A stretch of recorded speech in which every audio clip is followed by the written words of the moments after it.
David Hallyday a définitivement renoncé à la succession de son père, Johnny Hallyday, décédé le 5 décembre 2017. Il l'a lui-même confirmé sur les ondes de RTL mercredi 9 septembre 2020.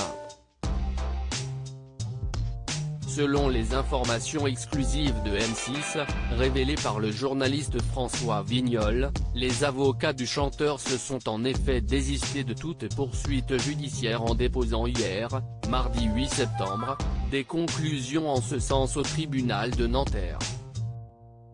En prenant cette décision, comme sa sœur Laura Smet, David Hallyday sera exempté du remboursement des dettes fiscales de Johnny réévaluées à 30 millions d'euros.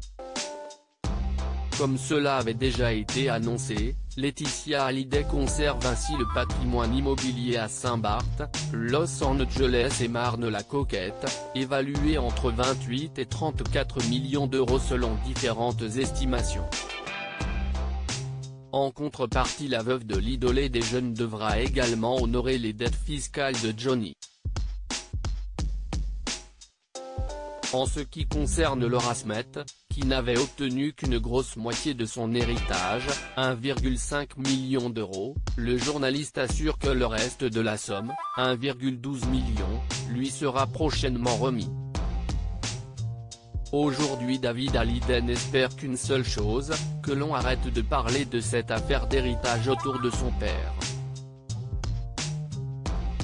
Mon père est un si grand artiste que je pense qu'il mérite qu'on pense à lui d'une autre façon, par sa musique, par le travail qu'il a fait pendant plus de 50 ans.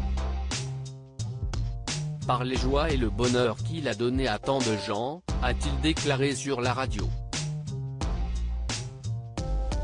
David Hallyday demande à garder un droit de regard sur les œuvres de son père même s'il a renoncé à toute poursuite judiciaire.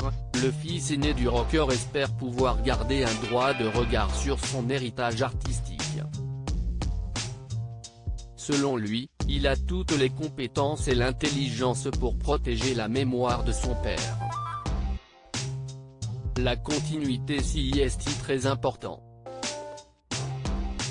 J'aurai mon mot à dire. La loi le prévoit de toute manière, a-t-il lancé.